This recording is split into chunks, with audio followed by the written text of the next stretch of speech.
Sudah bisa terlihat ya? Sudah, Bu.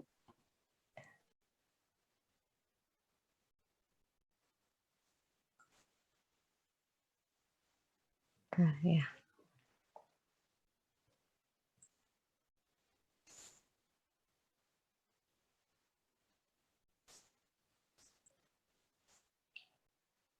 Ini nanti kalau sudah difinalisasi akan kita upload ya di OCW.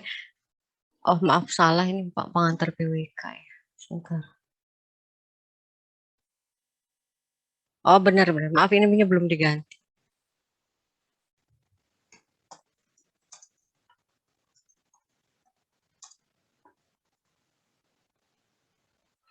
Jadi bobot nama mata kuliah analisis lokasi dan pola ruang ya. Bobot mata kuliah 3 SKS kita di semester 3 ya. Nah, jadi mata kuliah ini adalah mata kuliah termasuk mata kuliah awal ya yang akan memperkenalkan kepada Anda mengeksplorasi konsep-konsep dasar lokasi dan pola ruang melalui pemahaman terhadap faktor-faktor klasik, teori-teori klasik ini dan kontemporer. Jadi di dalam analisis lokasi itu ada faktor klasik, penentu lokasi, ada faktor kontemporer, kemudian ada juga teori klasik dan teori-teori yang cenderung kontemporer begitu ya dalam dalam menganalisis lokasi dan pola ruang gitu. Jadi pada intinya kita tuh memperkenalkan kepada Anda itu ini loh teori klasik pola ruang analisis lokasi ada. Kemudian teori-teori itu kan berkembang seiring dengan perkembangan zaman dan teknologi serta interaksi berubah gitu ya. Nah, kemudian ada teori-teori yang sifatnya itu katakanlah teori atau pendekatan yang lebih kontemporer dalam melakukan analisis lokasi dan pola ruang gitu ya.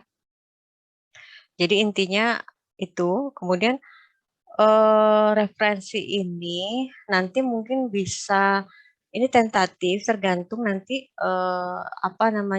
dosen yang memberi materi bisa memberikan materi tambahan, tetapi mungkin nanti sebagian akan di-upload kalau berupa paper nanti akan di-upload, tapi mungkin kalau ada sumber buku atau modul yang lain dari Bapak Ibu, dari Pak Rizon, Bu Erma mungkin akan di-share juga nanti pada saat perkuliahan.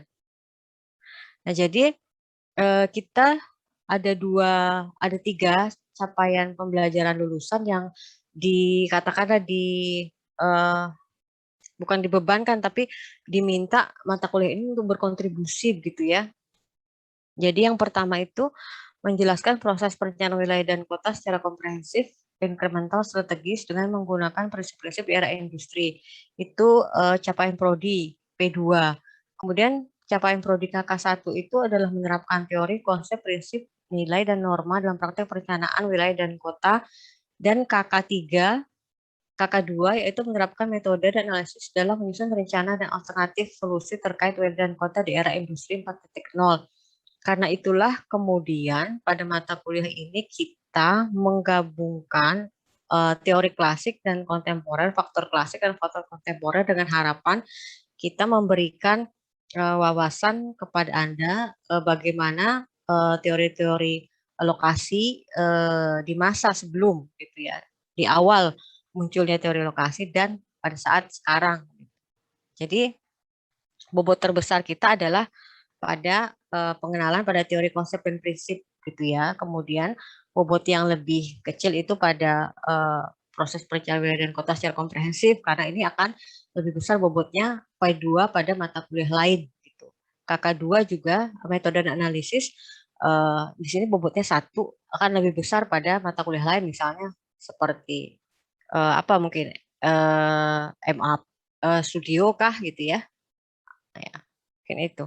Nah, bahan kajian kita fokus pada dua hal gitu. Ya, pertama teori lokasi, ya. Kemudian analisis struktur dan pola ruang. Jadi sebenarnya sebenarnya teori lokasi itu melakukan analisis pada struktur dan pola ruang. Jadi ya ini adalah pendetailan apa yang dilakukan oleh teori lokasi sebenarnya. Nah, capaian pembelajaran mata kuliah atau CPMK itu kita ada 3 ya. Ada 3. Yang pertama, kita berharap Anda mampu menjelaskan konsep-konsep dasar lokasi dan pola ruang sesuai panduan materi yang diberikan gitu ya.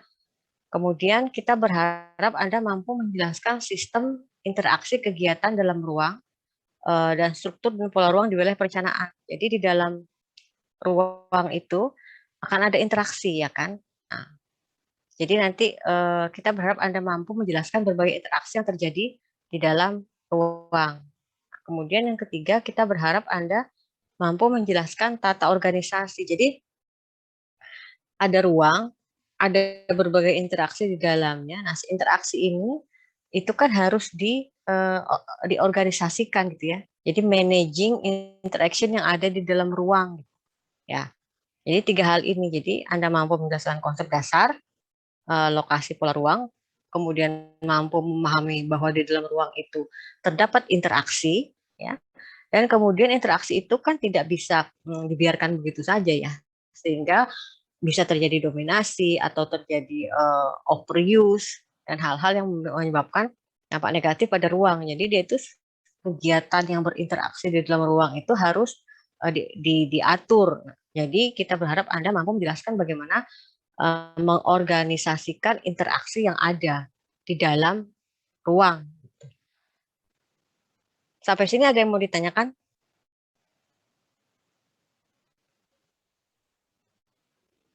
Ya. Oke, sekarang eh ini skip. Nah, ini adalah rencana pembelajaran per minggu. Jadi kita punya 16 pertemuan ya. Nah, si capaian pembelajaran tadi, yang 3 tadi, itu dibagi ke dalam yang namanya sub capaian pembelajaran, dan setiap sub capaian pembelajaran itu dia akan memiliki materi pokok dan waktu pertemuan gitu ya. Jadi secara ringkas itu CPMK 1 dan 2 itu akan Anda pelajari melalui materi pokok di sampai dengan UTS ya. Jadi CPMK 1 dan 2 itu mencakup 50% pertemuan ya. Nah, materi pokoknya itu adalah hari ini pengenalan pada pengertian ruang, tempat, dan pola dan struktur ruang. Kemudian minggu depan itu faktor-faktor klasik penentu nilai lokasi. Minggu depan faktor kontemporer. Jadi nilai lokasi itu akan berubah begitu ya. Akan berubah faktor penentunya seiring dengan perkembangan teknologi. Ya, nah itu minggu kedua dan ketiga.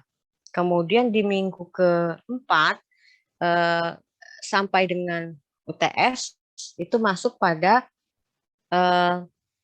teori-teori klasik dalam analisis lokasi ya. Minggu keempat itu konsep lokasi dalam ruang, ini teori tempat pusat atau central place theory oleh Christoller. Ini salah satu teori lokasi yang apa namanya ya, yang teori lokasi klasik yang sudah sangat lama gitu ya, dan didasarkan pada bukan pada kondisi faktual, tapi teori teoretikal gitu ya, kalau si Christoller Central Place Theory.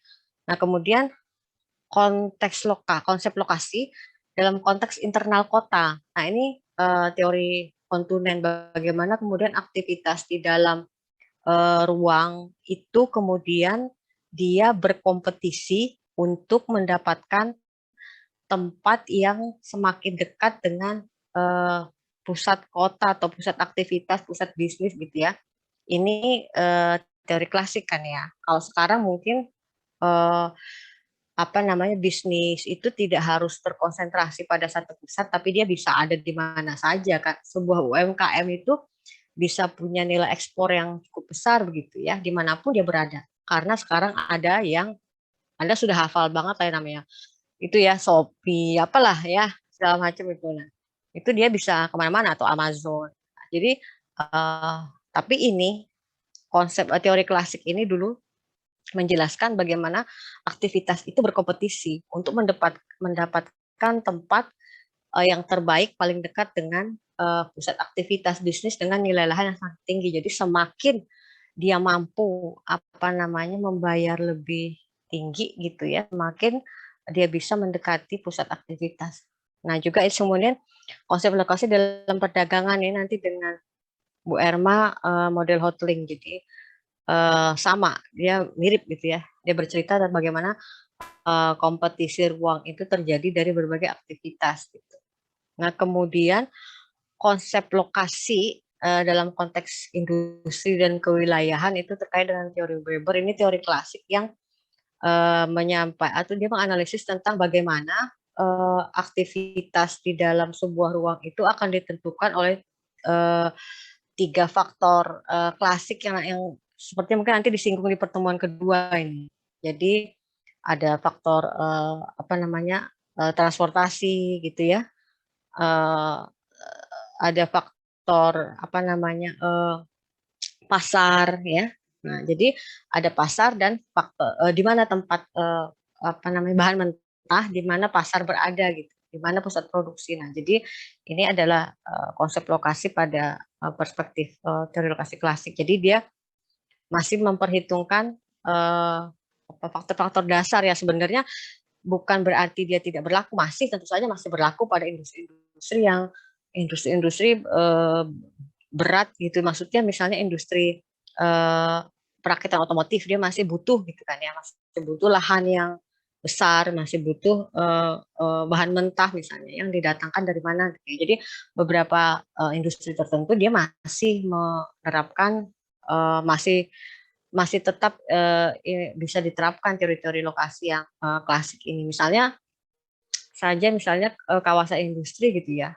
Begitu ada dibuka kawasan-kawasan industri di Jawa Tengah gitu kan, itu bisa saja yang dari Jababeka itu kemudian dia pindah. Ya, karena kalau dia mengalihkan dengan jumlah UMR Jawa Tengah itu kan jauh lebih rendah misalnya dari UMR-nya Jabodetabek kan.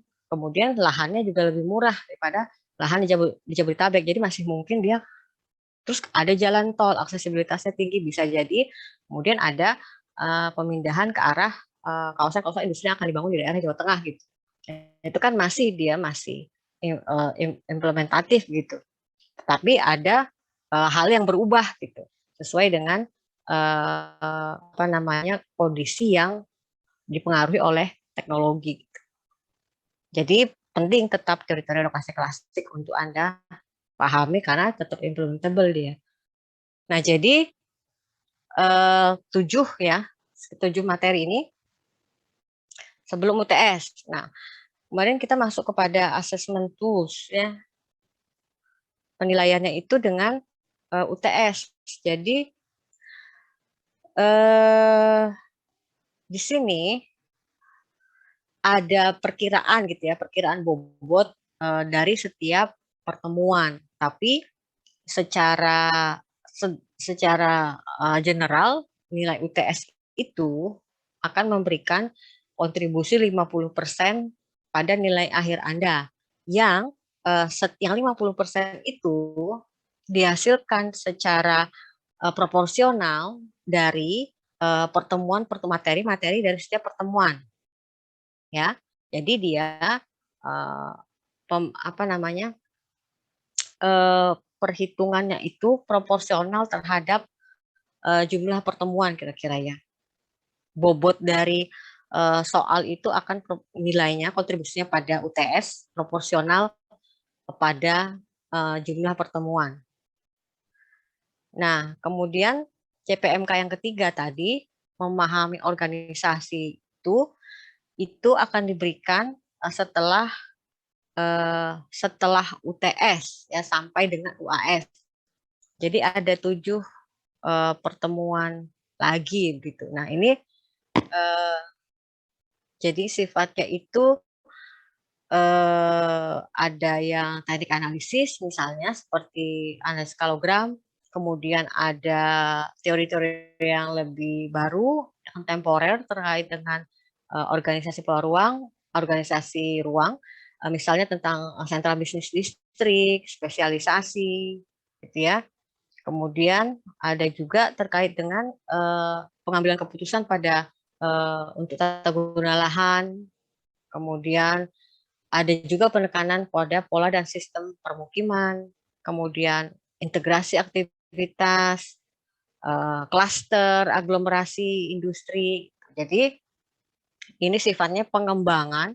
Jadi pada dasarnya kan si teori-teori klasik itu kemudian eh, berkembang pada fokus-fokus tertentu, ya, yang kemudian mengakomodasi modernisasi yang terjadi baik dalam eh, apa namanya modernisasi yang terjadi yang mempengaruhi interaksi gitu ya, interaksi di dalam ruang. Nah, jadi eh, apa materi-materi ini kurang lebih beberapa itu akan berusaha untuk memberikan wawasan kepada Anda bagaimana kemudian eh, pengorganisasian ruang itu juga dipengaruhi oleh perubahan yang ada gitu ya. Ini bobot assessment tools atau cara penilaiannya sama dengan sebelum UTS, yaitu kita dengan exam.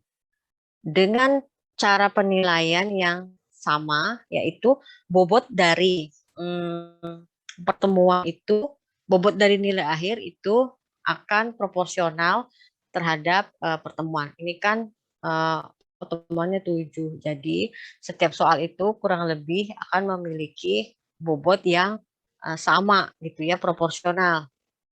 Ya, setiap soal itu bobotnya proporsional terhadap pertemuan. Jadi kalau ujian itu jangan ada yang ditinggal gitu, karena bobotnya kan apa namanya dia merata gitu. Jadi kalau ada yang tertinggal ya eh, besar pengaruhnya di secara proporsional berkurang nilainya kan.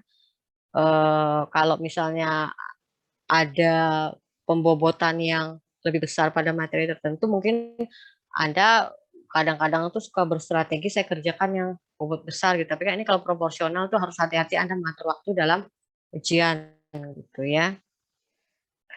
eh ini saya pikir itu ya. Eh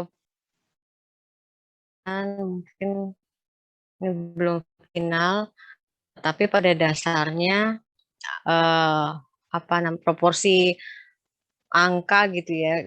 Ini akan sama begitu 85 ke atas itu A dan sebagainya. Cuman yang saya sangat tekankan itu kalau saya memberikan soal esai itu mungkin nanti Pak Rizwan dan Bu Erma juga bisa memberikan clue-clue gitu ya. Kalau saya itu saya selalu meminta contoh gitu. Jadi bagi saya itu hmm, pemahaman Anda terhadap apa yang saya sampaikan itu akan terlihat dari contoh yang Anda berikan. Karena kalau apa yang sudah disampaikan di kelas, teori-teori kan kadang-kala kalau online begini kan Anda copy paste begitu ya, terjemahkan copy paste gitu. Nah, tapi bagi saya itu elaborasi contoh itu akan sangat mempengaruhi bagaimana sebenarnya Anda memahami apa yang disampaikan. Jadi contoh yang diberikan, contoh yang baik itu akan memberikan gambaran kepada saya bagaimana Anda memahami gitu. Jadi tidak hanya mengingat gitu ya, mengingat dan menuliskan kembali, tapi tingkat pemahaman itu akan terlihat dari contoh yang diberikan gitu, dan elaborasi terhadap contoh itu. Ya, mungkin untuk RPS kalau dari saya begitu. Monggo Pak Rizon, Bu Erma mau menambahkan? Cukup saya, Bu. Iya, silakan Bu Erma. Oh iya, boleh gimana?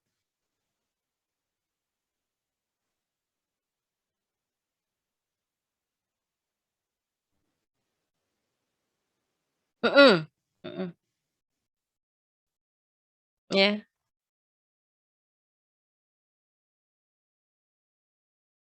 Mm.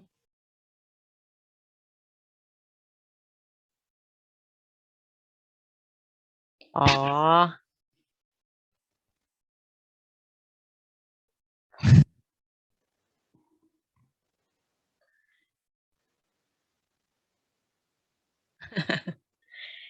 iya, iya Salim, betul, betul.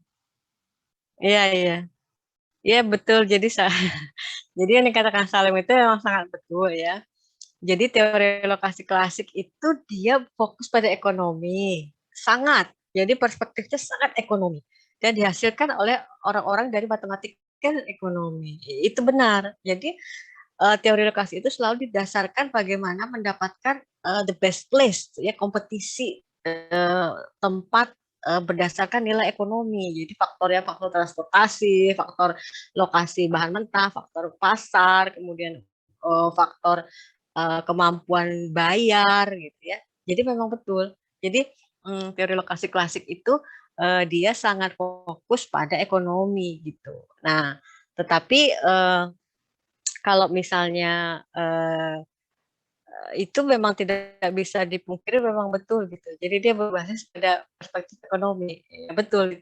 Nah, pertimbangan. Jadi gini, katakanlah misalnya si center plus teori itu kan tahun berapa? 40 ya? 40-an, 34, 1940, 30 kalau 1940 gitu ya. Nah, si sustainable development ini, kesadaran terhadap sustainable development ini kan munculnya kan tahun 60 ya, yang The Silent Spring. Saya pernah sampaikan kan, Silent Spring tahun 1960. Nah, jadi kan memang ada apa namanya gap perbedaan waktu yang sekitar 30-40 tahun ya. Nah, si Sustainable Development ini pun kemudian baru menjadi dokumen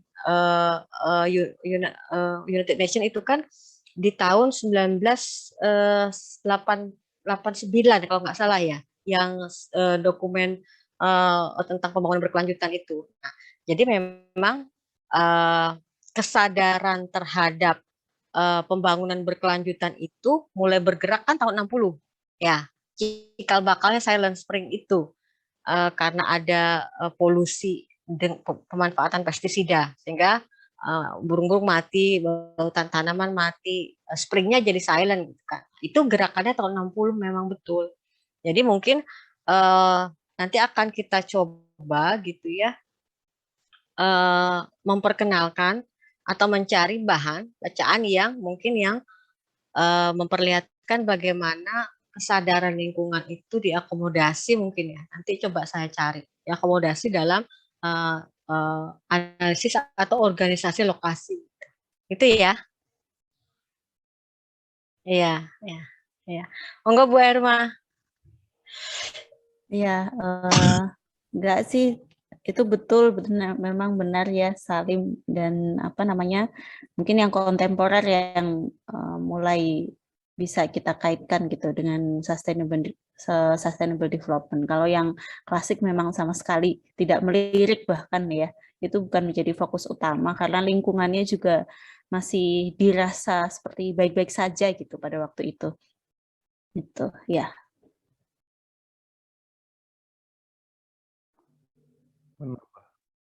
Menambahkan, jadi memang namanya teori itu sangat murni gitu ya.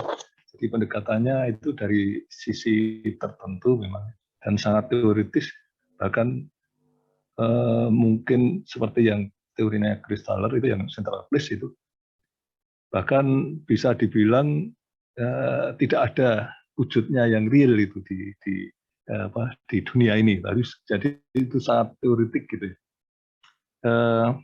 Tapi sebetulnya meskipun pendekatannya itu dari sisi ekonomi, itu ada banyak juga faktor-faktor yang ikut memengaruhi lokasi kegiatan. Jadi dalam realitanya itu ada kata saja aspek lingkungan, kualitas medan itu juga akan ikut memengaruhi karena itu nanti juga bisa diukur dari sisi ekonomi juga gitu. Dari biaya-biaya dan sebagainya. Jadi pada saat orang sudah mulai sadar dengan itu, maka jadi aspek-aspek yang lain itu terus jadi masuk ke perhitungan. Gitu. Tapi memang sebagai sebuah teori itu bisa dibilang pendekatannya memang sangat murni itu. Nah, kita di dalam penerapan tentu saja kita harus melihat berbagai faktor yang ikut bermain di situ ya. Dan nanti akan kita diskusikan itu misalnya di dalam perkuliahan nanti gitu. Jadi bagaimana pemikiran dasarnya dan bagaimana perwujudan kenyataannya gitu ya. Mungkin ke sana ini yang terkait dengan pertanyaan Salim. Nah, kemudian saya menyambung apa yang disampaikan Bu Mita tadi ya mengenai contoh gitu. Jadi contoh ini penting, terutama apalagi untuk mata kuliah kita kali ini ya. Jadi contoh itu bisa jadi kemampuan Anda menyampaikan contoh, menjelaskan dengan contoh itu bisa menjadi indikator atau bukan indikator, tapi bisa menjadi pengganti dari tujuan pembelajaran untuk mata kuliah ini yang sebetulnya kan kita diminta sampai penerapan, tapi mungkin penerapannya sendiri bagaimana Anda menganalisis lokasinya itu ada di studio gitu ya, yang lebih ke banyak prakteknya. Nah, di mata kuliah ini nanti memang kita mengarahkan lebih teoretik gitu. Nah, representasi dari bagaimana pemahaman kita mengenai penerapan teori itu nanti mestinya Anda tampilkan di dalam contoh gitu. Jadi itu pentingnya kalau kita ada soal, kemudian kita jawab bukan hanya semata-mata secara teoretik, tapi kita tujukan, kita memahami penerapannya kayak apa, itu akan sangat berguna gitu, dan sangat relevan dengan mata kuliah ini. Begitu kira-kira untuk tambahan saya. Makasih, monggo silakan. Ada pertanyaan lain terkait dengan perkuliahan, materi yang disampaikan atau apa? Silakan ya.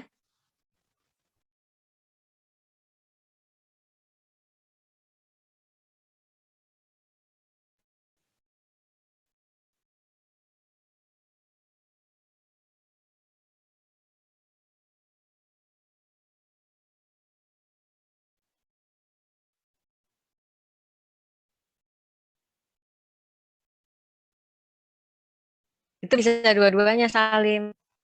Kalau saya menghargai sama gitu.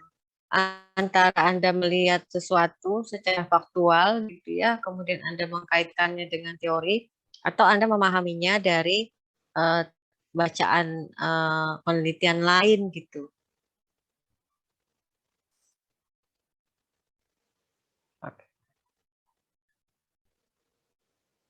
Ya.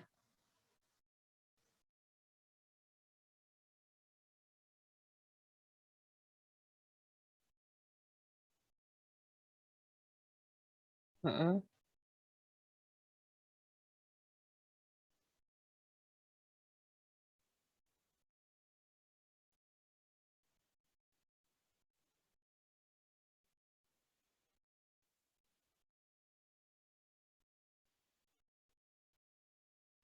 Mm-mm.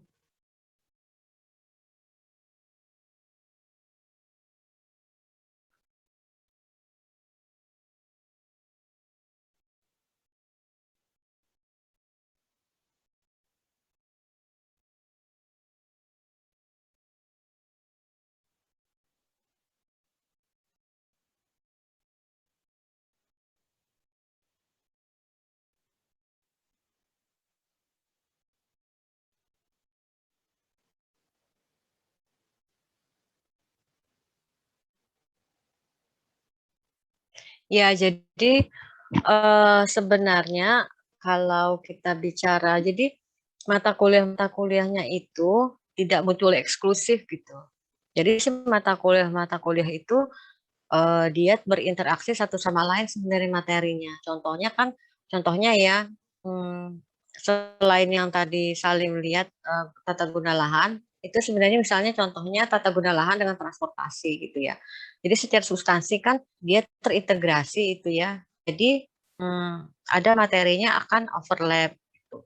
Nah, kemudian kalau tadi pertanyaannya tentang tata guna lahan dan analisis lokasi, ada benarnya bahwa beberapa tools akan diberikan di sini. Contohnya nanti akan diberikan Bu Erma tentang apa namanya tentang perhitungan menentukan struktur ruang gitu ya. Nah, itu kan kalau di TGPL mungkin tidak ke sana gitu. Nah, mungkin juga kalau antara analisis lokasi dan TGPL kalau mungkin dibilang ada irisan, agak banyak menurut saya.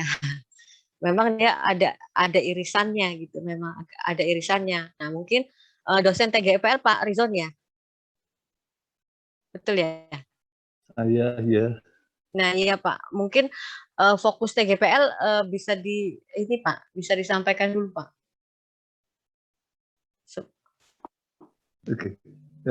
Sebenarnya kemarin sudah saya sampaikan itu, tapi gini, saya rasa setiap mata kuliah di dalam kurikulum ini tidak berdiri sendiri ya, tidak independen masing-masing, tapi memang ada keterkaitan itu jelas ya, bahkan beberapa barangkali overlapping satu sama lain, tapi saja untuk efisiensi pembelajaran maka kita ada penekanan-penekanan itu. Nah, untuk dalam prakteknya nanti tidak bisa hanya ini menurut mata kuliah ini menurut mata kuliah ini, tidak bisa seperti itu karena kita menjadikan berbagai mata kuliah itu hanya sebenarnya format untuk menjelaskan untuk bagaimana agar kita bisa mempelajari disiplin PWK ini gitu. Jadi bahwa memang ada keterkaitan satu sama lain itu pastilah itu ya. Jadi dan di situ justru apa yang diharapkan, apa yang kami harapkan di akhir pembelajaran itu kalian itu bisa menyusun pengetahuan yang terformat dalam kemasan mata pelajaran menjadi satu pengetahuan besar gitu ya di dalam disiplin PWK, itu yang nanti akan kita pakai gitu. Jadi tidak usah terlalu risau dengan kesamaan di sana begitu, di sini begini, mungkin akan juga ada perbedaan barangkali karena memang ada penekanan-penekanan dan barangkali juga ada overlapping satu sama lain gitu. Tapi yang penting nanti di akhir itu Anda harus bisa mengkonstruksikan sendiri gitu ya, begitu. Kalau TGPL jelas arahnya lebih ke sisi tanahnya itu ya, bagaimana tanah itu sebagai sebuah sumber daya kehidupan itu dikelola itu. Jadi bagaimana itu dipandang, dimanfaatkan itu dengan pendekatan yang serba terencana itu. Dengan demikian maka pemanfaatan tanah itu di kemudian hari di ujung yang lain gitu ya, setelah kita rencanakan itu digunakan sebagai pembangunan, itu bisa bukan pembangunan yang lepas sendiri, tapi dalam satu konteks pembangunan wilayah yang baik, kira-kira begitu. Nah, kalau di analisis lokasi ini kita lebih bicara pada lokasi-lokasi kegiatan gitu ya. Jadi lokasi kegiatannya bisa macam-macam itu. Kegiatan itu bisa yang paling kecil barangkali mewujud pada land use gitu ya. Tapi kegiatan yang skalanya lebih besar, lingkupnya lebih luas, lebih kompleks, barangkali itu mewujud sebagai permukiman, sebagai kota itu. Itu juga sebuah kegiatan kehidupan. Dan kita bicara interaksi di antara itu, antara kegiatan satu sama lain, itu artinya antara kota satu dan yang lain begitu kalau secara lebih real semacam itu. Nah itu yang nanti kajian-kajian itu yang lebih mewarnai mata kuliah ini. Kira-kira begitu ya. Ya, gimana Salim? Jadi bisa dipahami. Jadi setelah saya tadi mendengarkan dari Pak Rizon tentang tata guna lahan, berarti analisis lokasi ini lebih pada agregasi ya, agregatnya ya kan? Ya, jadi kalau si tadi tata guna lahan ternyata itu fokusnya pada fisik lahan yang bagaimana untuk apa.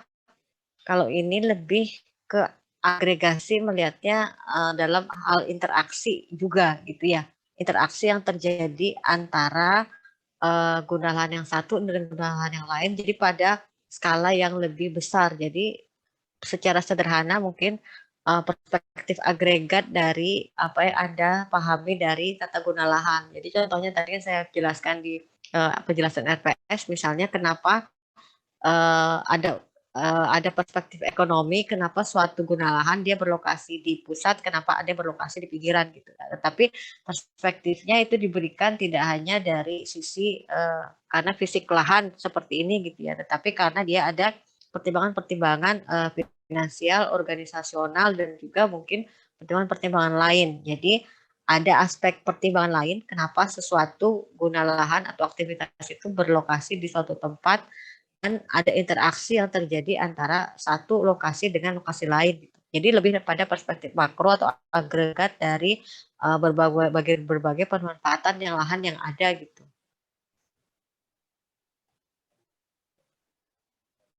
Kamu tambah bingung apa jadi terbayang kan?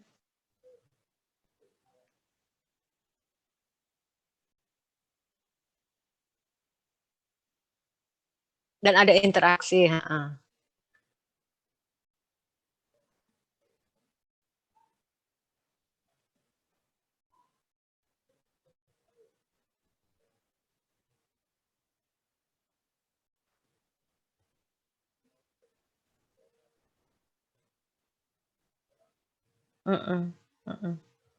Iya.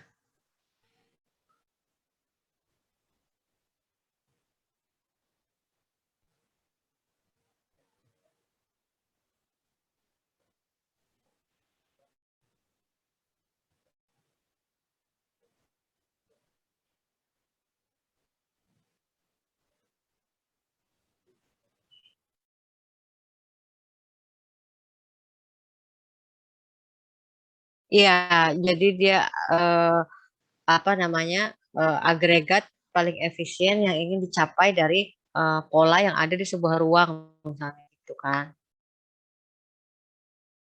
Tapi tadi kata Pak Rizon, seperti kata Pak Rizon tadi, jangan nggak usah bingung dulu.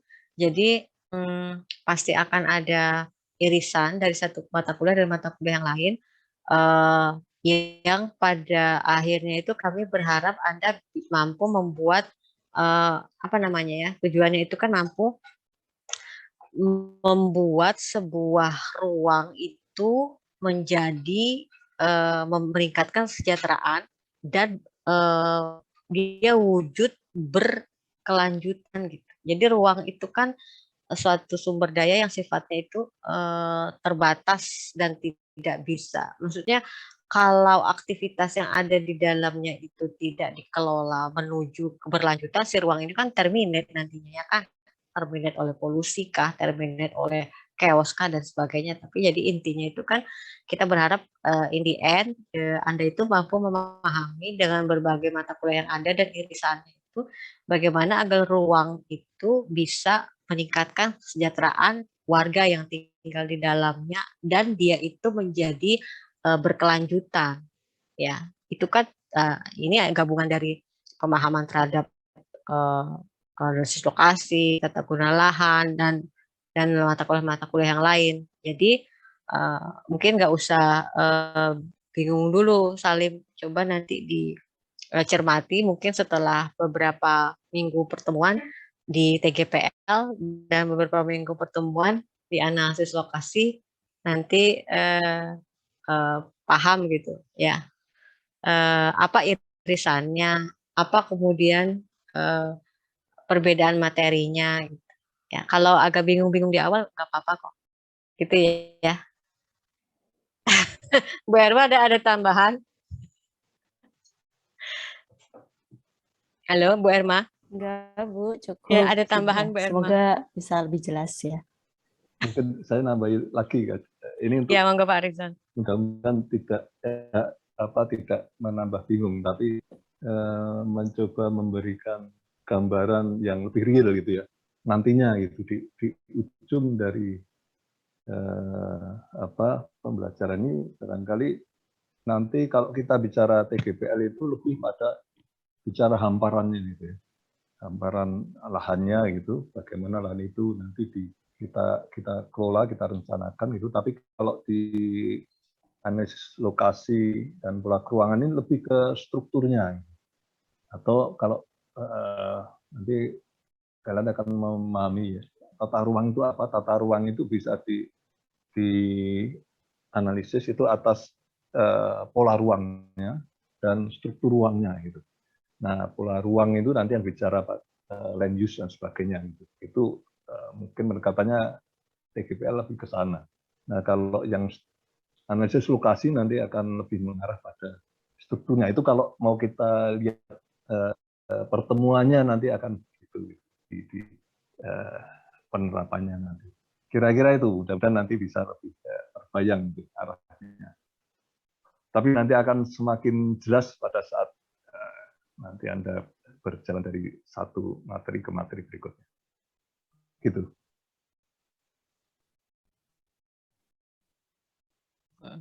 Terima kasih pertanyaannya Salim. Itu memang perlu ya hal-hal itu ditanyakan karena ya memang analisis lokasi dengan tata guna lahan itu kan memang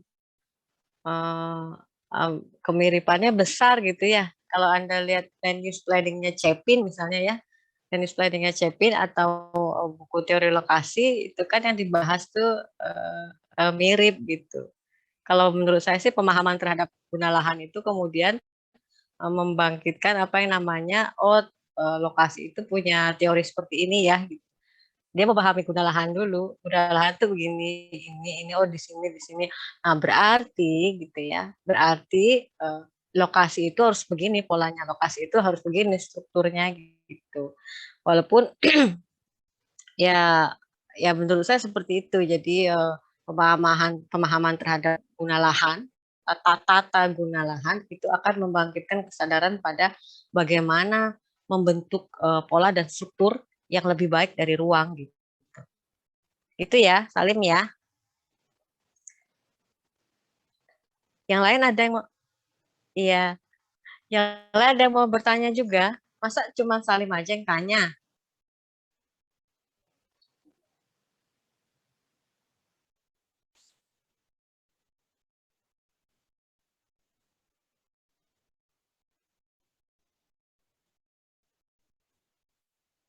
Udah? Gak ada yang mau tanya nih?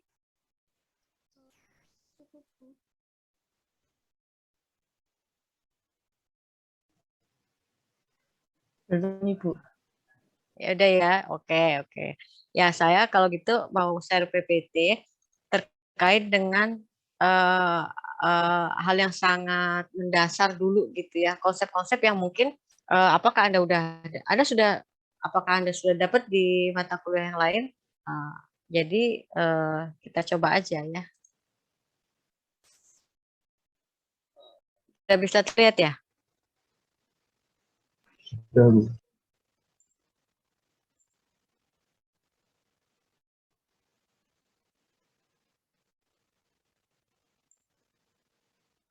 Jadi saya pada pertemuan ini hanya ingin memperkenalkan konsep yang paling dasar. Ya, apa itu ruang, apa itu tempat, kemudian lokasi, ya, kemudian interrelasi, ya, antar konsep itu, gitu, ya. Oke.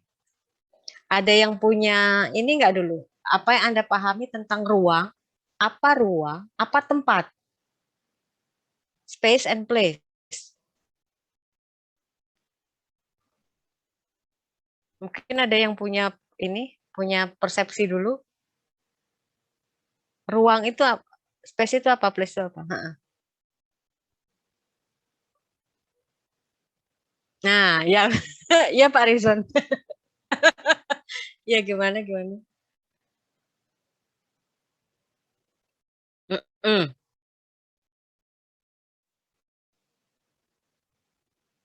Ya.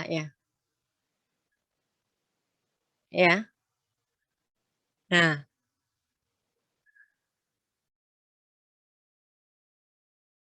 iya. Ya. Ah, oh betul. Ya, oke. Yang lain harus itu juga ya, bantu diskusi ya. Maksudnya ikut berdiskusi ya. Masa salim aja ini. Nah, jadi betul sekali gitu ya. Jadi kalau kita bicara tentang space ya, tadi kan Salim bilang apa tadi ada tanah, ada air, gitu ya. Jadi space itu ruang fisik dia sifatnya itu impersonal gitu. Ya, impersonal. Jadi undifferentiated itu maksudnya adalah kalau kita menyebut misalnya gurun pasir ya gurun pasir mau di negara A maupun di negara B ya dia adalah gurun pasir gitu ya. Dia kondisi fisiknya seperti itu. Atau kita misalnya bicara tentang hutan hujan tropis misalnya di Malaysia atau misalnya di Indonesia ya dia hutan hujan tropis. Dia punya karakteristik A, B, C, D gitu ya, sehingga dia disebut hutan hujan tropis, daerah hutan hujan tropis. Jadi space itu ruang, jadi sifatnya objektif dan impersonal. Jadi umumnya dia mempunyai karakteristik fisik. Dia dikategorikan berdasarkan karakteristik objektif, ya. Nah, jadi dia itu struktur fisik. Nah, tetapi memang di dalam struktur fisik itu ada namanya intangible proses yang tidak bisa dilihat secara fisik atau proses-proses yang tidak bisa secara langsung fisik dilihat gitu. Nah, di dalam si struktur yang objektif itu ada aktivitas. Nah, di situ kemudian kita bicara tentang place gitu ya. Nah, jadi place itu kalau kita bicara tentang tempat ya, kita bicara tidak hanya terkait dengan fisik objektif sebuah tempat, indikator objektif sebuah tempat, sebuah ruang, tetapi kita memasukkan ada memori, ada pola perilaku, ya, yang terkait dengan lokalitas, ya. Nah, karakter lokal. Jadi, place itu sifatnya dia personal, dia subjektif juga. Jadi, perspektif orang tentang sebuah tempat dengan orang lain itu akan sangat berbeda, sangat dipengaruhi oleh memori yang dia punya tentang tempat tersebut gitu.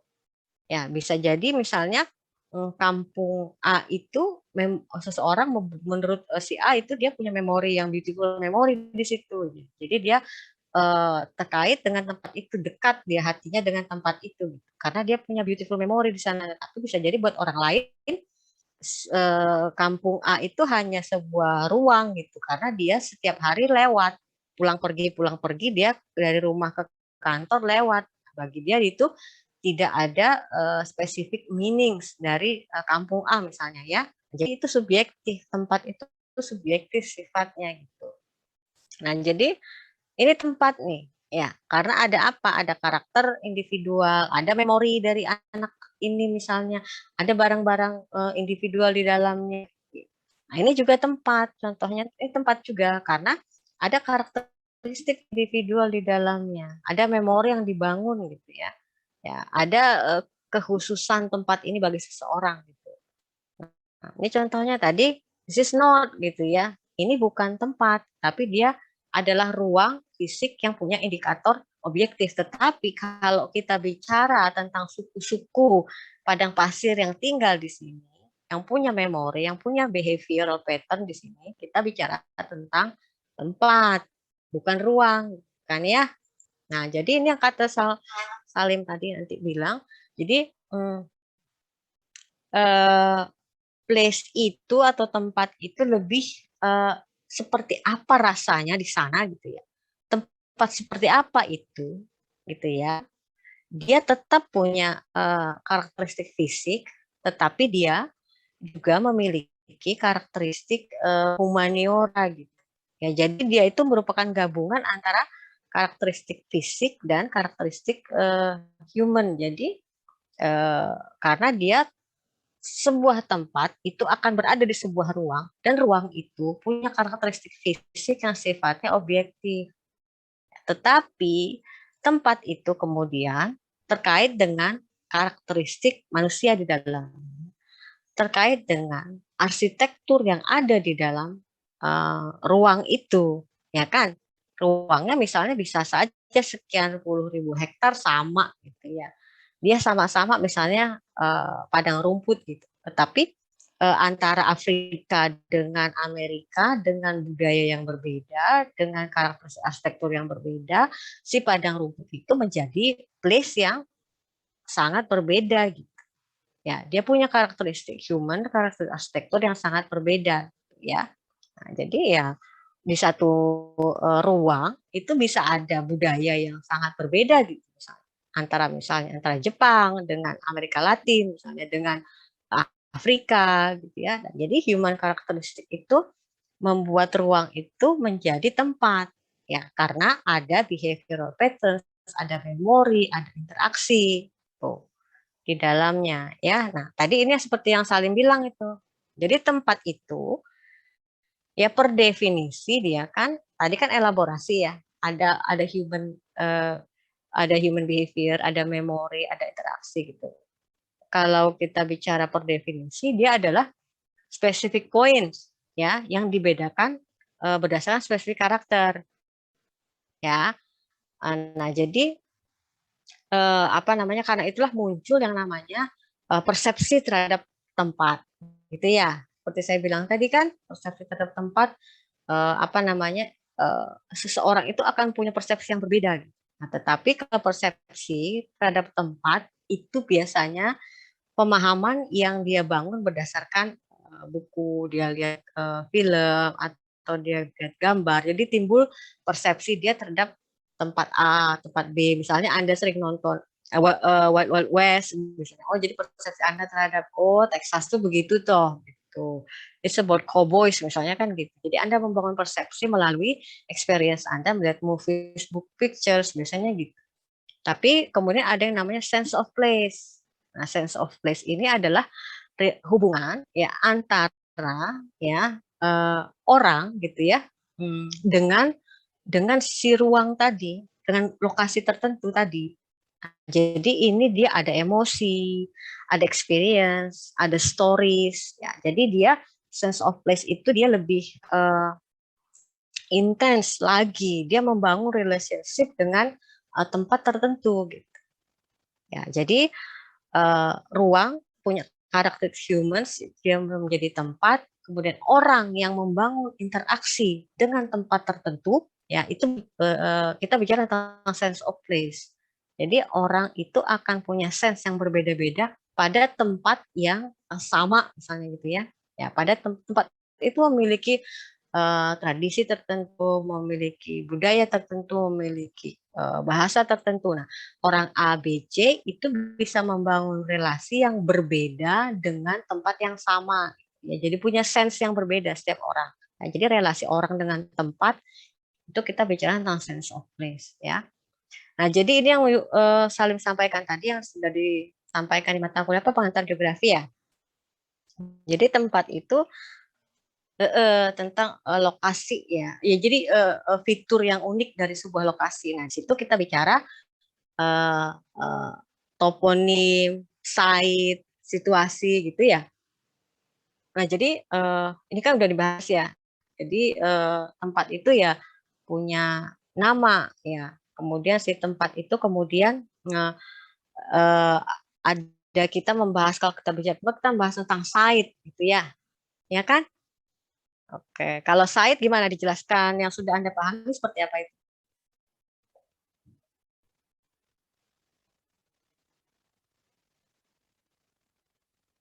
Salim.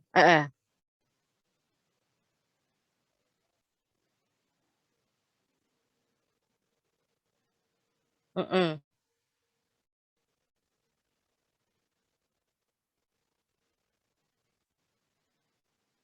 Ya, ya, oke. Ya, jadi dia punya eh, apa namanya kawasan, dia punya aktivitas tertentu dengan memiliki fungsi tertentu gitu ya.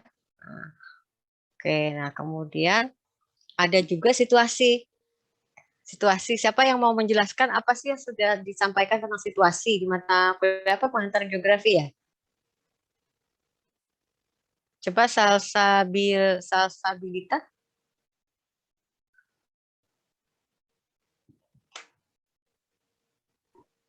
Situasi itu mungkin perkembangan kondisi wilayah yang ada di situ. Ya, jadi situasi itu keterkaitan si titik tadi, si place ya, tadi place kan unik lokasi tertentu ya dengan unik fitur. Nah, jadi situasi itu keterkaitan atau relasi antara tempat tertentu dengan daerah sekitarnya. Di sini contohnya kan Singapura ya. Singapura ini memiliki situasi eh, yang unik gitu. Ya, karena dia merupakan eh, apa namanya pelabuhan internasional kan ya, nodal internasional sehingga dia memiliki karakteristik situasi yang unik dengan banyak sekali interaksi dia dengan dunia melalui berbagai uh, uh, alat aksesibilitas gitu ya. Jadi dia sangat aksesibel gitu. Jadi misalnya saja kalau apa ya contohnya itu saya pernah ada misalnya kegiatan di Vietnam gitu ya. Nah, kegiatan di Vietnam ini orangnya itu datang dari banyak tempat di dunia misalnya. Ada dari Eropa, ada dari Amerika, ada dari sesama Asia gitu ya. Nah, mereka itu kalau saya kan dari Jakarta kemudian ke Kuala Lumpur misalnya. Kemudian saya baru bisa ke eh, satu lokasi di Vietnam gitu ya. Nah, kemudian eh, Jakarta ini pada saat itu tidak ada langsung ke Hanoi gitu ya. Nah, jadi dia sangat terbatas, jalurnya sangat terbatas. Jadi semua orang yang datang pada konferensi itu, kemudian dia akan berkumpul itu di Kuala Lumpur gitu. Dari Kuala Lumpur, kemudian dia ke banyak tempat di negara lain. Gitu. Nah, atau mereka itu berkumpulnya di Singapura. Nah, di sini kan posisi Singapura maupun Kuala Lumpur itu dia punya relasi yang jauh lebih intensif dengan titik-titik lain, dengan lokasi-lokasi yang lain. Jadi situasinya itu sangat berbeda antara Jakarta, Singapura, dengan Kuala Lumpur. Di mana Singapura dan Kuala Lumpur itu mempunyai konektivitas yang jauh lebih tinggi dengan titik-titik lokasi-lokasi lain. Tidak ada yang kemudian kumpul di Jakarta untuk mencapai Eropa misalnya, atau kembali ke Amerika misalnya, atau kembali ke Shanghai misalnya gitu ya. Nah, dia itu akan mereka itu berkumpulnya itu di Kuala Lumpur atau di Singapura.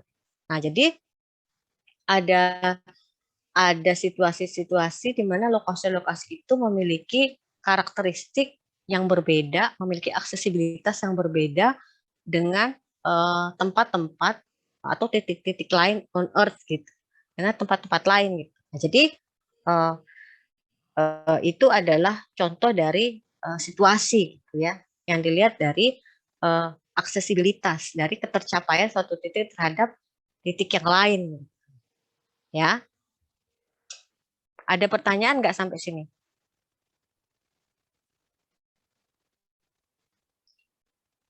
Jadi paham ya, ada yang namanya ruang, ada yang namanya tempat. Itu kan poin utama tadi ya. Nah, di dalam tempat kita bicara lebih banyak, kita bicara banyak hal. Kita bicara tentang ada kemudian membahas sense of place, ada yang membahas tentang eh, persepsi terhadap tempat, kemudian kita bicara tentang situasi, kita bicara tentang site, ya, kemudian kita bicara tentang apa namanya tempat itu memiliki nama gitu ya. Jadi ruang dan tempat itu berbeda. Nah, ini nanti akan akan berdampak pada ya bahwa merencanakan ruang itu kita harus paham karakter tempat ya. Nanti di slide slide berikutnya. Ini ada pertanyaan dulu nggak? Jadi kita tuh nggak bisa melihat ruang itu sebagai ruang gitu. Dalam merencanakan ruang itu, pemahaman terhadap tempat itu harus ada gitu. Nah, karena itulah perencanaan itu memang kita merencanakan ruang fisik, tapi ada pemahaman tempat karena setiap ruang itu akan mengandung unsur tempat bagi orang yang tinggal di dalamnya. Merencanakan ruang pure objektif itu akan tidak membawa perencanaan itu kemana-mana. Jadi unsur pemahaman bahwa ruang dan tempat itu berinteraksi gitu ya. Jadi bahwa aktivitas manusia di dalam ruang itu akan membentuk konsep tempat, place, nah itu harus dipahami dalam perencanaan.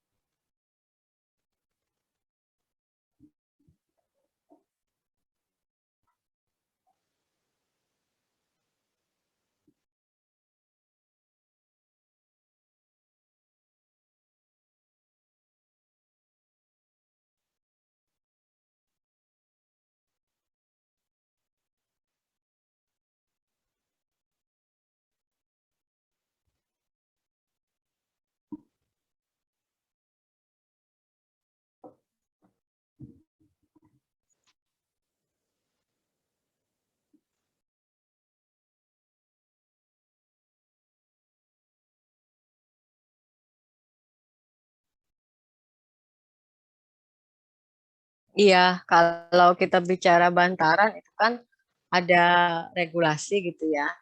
Ada regulasi. Nah, regulasi itu kan dibuat sebenarnya untuk eh, keamanan ya, untuk keamanan dan juga untuk menjaga kualitas lingkungan gitu kan ya. Nah, kita sebenarnya pemahaman tempatnya itu adalah lebih pada ya. Tapi nanti saya kasih contoh yang lain, lebih pada kalau kita melakukan relokasi begitu ya, mereka itu sebenarnya maunya direlokasi kemana gitu. Kan beda ya misalnya kalau sense saya terhadap kata penggusuran itu kan dipindahkan atau ya dipindahkan tanpa ada pemahaman terhadap mereka itu maunya kemana sih gitu ya. Nah, tapi kalau relokasi itu seperti yang dilakukan di Solo itu kan ada relokasi yang dianggap sukses yang kemudian prosesnya itu masyarakat itu diajak untuk berdiskusi gitu ya. Kemudian mereka diberi dana gitu untuk mereka memilih sendiri mereka itu mau beli tanah di mana gitu. Nah, akhirnya mereka itu berhasil direlokasi di daerah Mojosongo sebagian. Nah, itu prosesnya masyarakat berdiskusi secara kolaboratif itu dengan pemerintah. Jadi mereka terlibat menentukan saya mau kemana gitu. Nah, tapi dananya juga dari World Bank itu, dari World Bank dengan pemerintah kalau nggak salah gabungan dana itu. Nah, kalau ada kekurangan masyarakat ikut berkontribusi gitu. Akhirnya mereka memilih tempat itu tempat relokasi. Nah, itu kan ada pemahaman konteks tempat ya di situ ya. Jadi biasanya masyarakat itu kan akan memilih tempat yang buat mereka bisa meneruskan aktivitas ekonomi atau misalnya gitu ya. Nah, hal yang lain itu juga bisa ada pemindahan misalnya juga kan selain bantaran itu kan ada pedagang kaki lima yang biasa suka digusur gitu ya atau direlokasi gitu ya. Nah, tapi kalau proses relokasi yang juga dilakukan di Solo itu kan ada proses diskusi yang sangat panjang gitu. Kalau nggak salah 50 kali pertemuan, kemudian difasilitasi dan sebagainya itu ya. Nah, di situ kan ada proses pemahaman terhadap tempat. Jadi orang itu punya keterikatan dengan tempat dia jualan dan kalau mau dipindahkan itu apa yang harus diakomodasi. Nah, itu mungkin perbedaan antara memahami perencanaan dengan hanya memahami ruang objektif dengan memahami dia sebagai tempat gitu ya. Nah, kemudian dari situ juga kan bisa kita kaitkan lagi misalnya teori perencanaan itu kan berkembang ya, berkembang dari teknokratis ya lebih menjadi kolaboratif gitu ya. Kalau teknokratis kan dia melihatnya ruang itu fisik ruang saja, kemudian dari sisi planning teori juga ya itu kan perencanaan teori perencanaan itu kemudian dia berevolusi ya menjadi teori-teori yang sifatnya lebih mengakomodasi interaksi dan kolaborasi gitu. Nah, kalau kita kaitkan dengan sebentar dulu. Jadi lebih mengakomodasi interaksi dan kolaborasi. Jadi makanya teori perencanaan itu berkembang dari pendekatan fisik, kemudian kepada pendekatan komunikatif dan pendekatan kolaborasi. Nah, itu nanti kaitannya ke planning teori ya. Nah, tetapi kalau kita bawa kepada analisis lokasi dan pola ruang, menurut hemat saya itu adalah pemahaman seorang perencana bahwa ruang itu akan berinteraksi dengan tempat gitu. Nah, dari situlah perencanaan itu harus memahami ruang itu juga sebagai tempat gitu ya. Nah, itu karena ada aktivitas, ada keterikatan, ada perspektif, ada sense di dalamnya. Gitu ya, kira-kira ya. Oke. Mungkin Pak Rizal atau Bu Erma mau menambahkan? Enggak, Bu. Oke, Pak Rizal? Sementara belum. Oke ya. Oke ya. Sampai mana tadi situasi, lokasi. Nah, ini kan kalau mungkin Anda sudah paham saya rasa ya. Kita bicara lokasi ya, lokasi itu kan oke ya. Ya, sorry. Lokasi itu kan where we are gitu ya. Jadi lokasi itu kalau kita bicara tempat, tadi kan kita bicara eh, lokasi kan, karena ada fitur-fitur spesifik di dalam eh, lokasi itu gitu. Nah, jadi kalau kita bicara lokasi ada yang namanya absolut lokasi, ada yang relatif lokasi gitu ya. Kalau absolut ya lintang, bujur gitu ya, atau nama jalan. Nah, kalau kita bicara lokasi, ya kita bicara tentang lokasi relatif, misalnya Anda berdasarkan landmarknya, berdasarkan jarak, berdasarkan misalnya Solo adalah X kilometer misalnya dari Jakarta, dari Semarang. Solo itu jaraknya itu sekian jam naik kereta misalnya dari Jakarta, gitu ya, atau misalnya 1,5 jam lewat tol dari Semarang. Itu adalah lokasi sifatnya relatif. Kalau absolut kita melihatnya jalan dan altitude dari lokasi. Nah, ini tadi ya, tadi sudah dibahas di depan, ini ringkasannya bahwa tempat dan lokasi itu dia berinteraksi konsepnya gitu ya. Karena tempat itu adalah konsep lokasi sebenarnya kan ya. Karena kan kalau tempat itu kan dia punya nama, dia punya karakter tadi kan, dia punya situasi gitu ya. Nah, si situasi dan tempat itu adalah konsep yang berkaitan dengan lokasi. Jadi sebuah lokasi itu kan punya suatu acuan, punya suatu karakter, punya situasi tadi untuk Singapura contohnya ya. Jadi tempat itu adalah konsep yang sifatnya lokasional, ya, terkait erat dengan lokasi. Nah, ini tadi kita bicara ini ya tadi kembali lagi kepada pemahaman antar ruang dengan meaning. Meaning itu kan arti gitu ya, makna. Jadi ruang itu memiliki makna kan ada aktivitas di dalamnya. Irisan antara ruang dan makna yang ada di dalam ruang itu adalah tempat gitu. Ya. Oke. Nah, jadi karena itulah gitu ya, di dalam perencanaan itu kemudian kalau menurut saya salah satunya dari pemahaman karena adanya tempat gitu ya, kita berusaha walaupun kita kemudian berusaha untuk mengeneralisir pemahaman terhadap tempat gitu ya. Kita punya SNI gitu. Kita punya standar nasional gitu bahwa jarak yang aksesibel itu seperti ini misalnya, atau pada sekian ribu penduduk itu harus ada sarpras seperti ini gitu ya. Nah, itu sebenarnya adalah upaya kita untuk memahami bahwa ruang itu punya makna, punya aktivitas, tetapi kan kita tidak bisa case by case ya, personal, individual case. Kita pahami bahwa seperti ini loh harus penyediaan sarananya, kan nggak bisa begitu juga ya. Jadi muncul yang namanya standar. Nah, standar itu sebenarnya dipengaruhi oleh pemahaman bahwa si ruang itu kan punya karakter ya, karakter orangnya, karakter lokasinya gitu ya. Karena itu ada standar sebenarnya kan dalam yang Anda pakai itu nanti di studio ada standar itu. Standar misalnya berapa ribu orang, berapa sekolah, berapa puskesmas, berapa. Nah, itu kan akan berbeda misalnya antara Indonesia dengan Singapura, ya, antara Indonesia dengan Malaysia, Indonesia Vietnam, Singapura dengan Vietnam misalnya.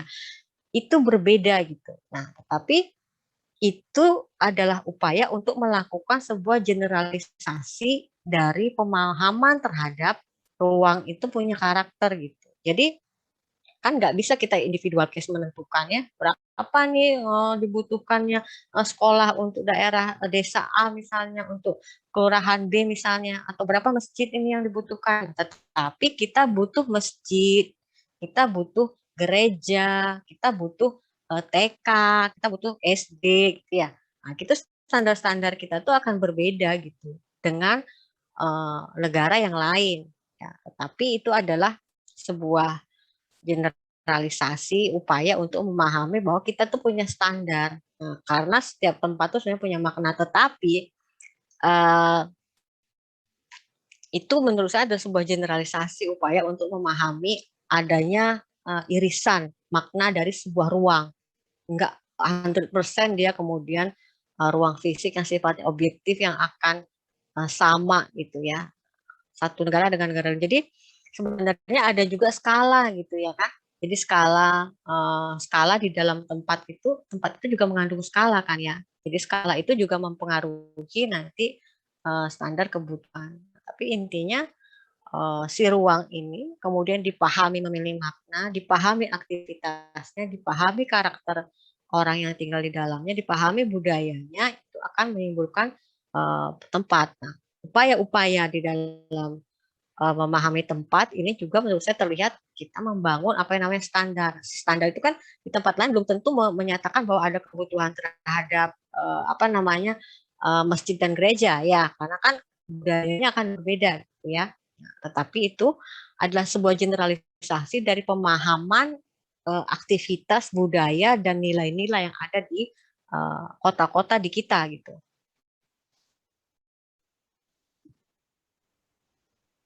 Sampai sini ada pertanyaan?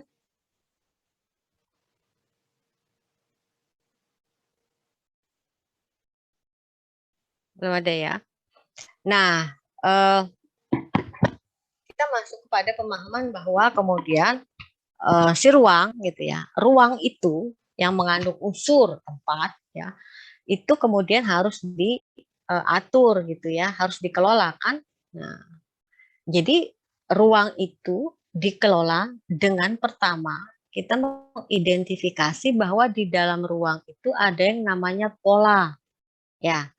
Di dalam ruang itu ada yang namanya struktur ya. Nah, kalau pola itu mengacu kepada arrangement ya. Ya, kita menyusun aktivitas yang ada di permukaan bumi ini secara sangat general. Jadi pola itu kita menyusun aktivitas ya.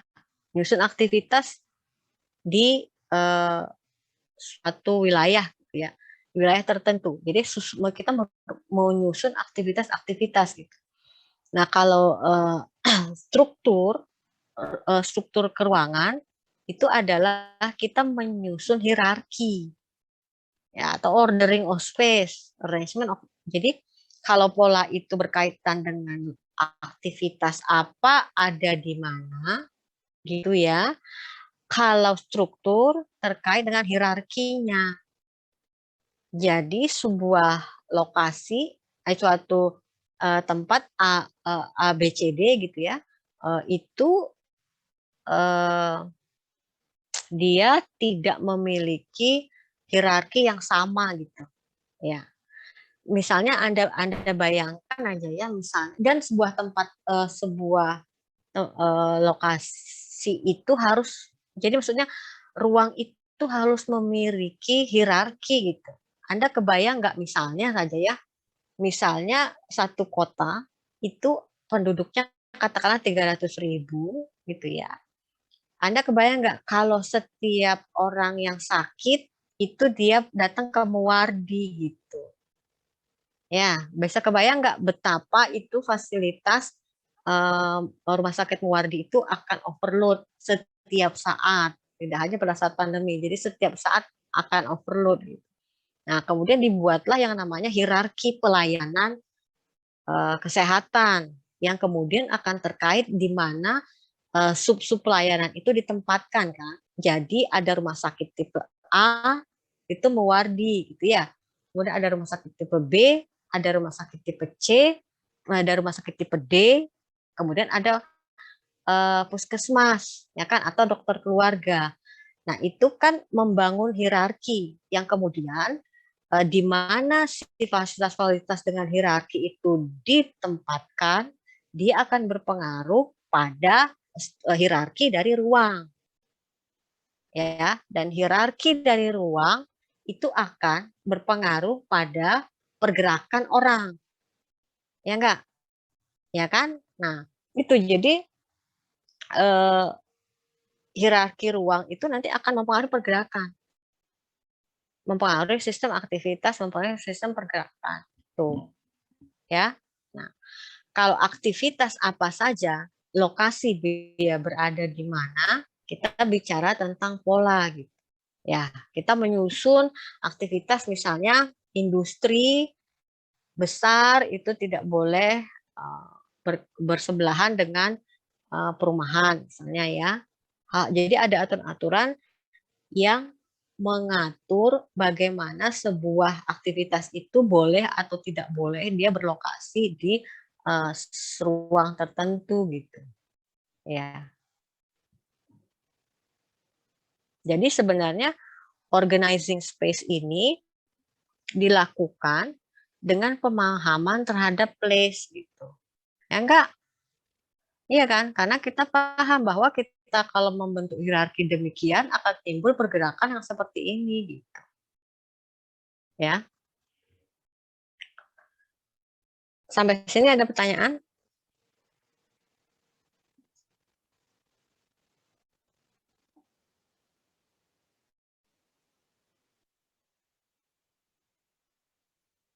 Iya, dia bisa dihierarkikan. Itu kan ada hierarkinya juga gitu. Sebenarnya kalau kita bicara tentang system of cities gitu ya, itu kita bicara tentang hierarki. Misalnya gini aja ya,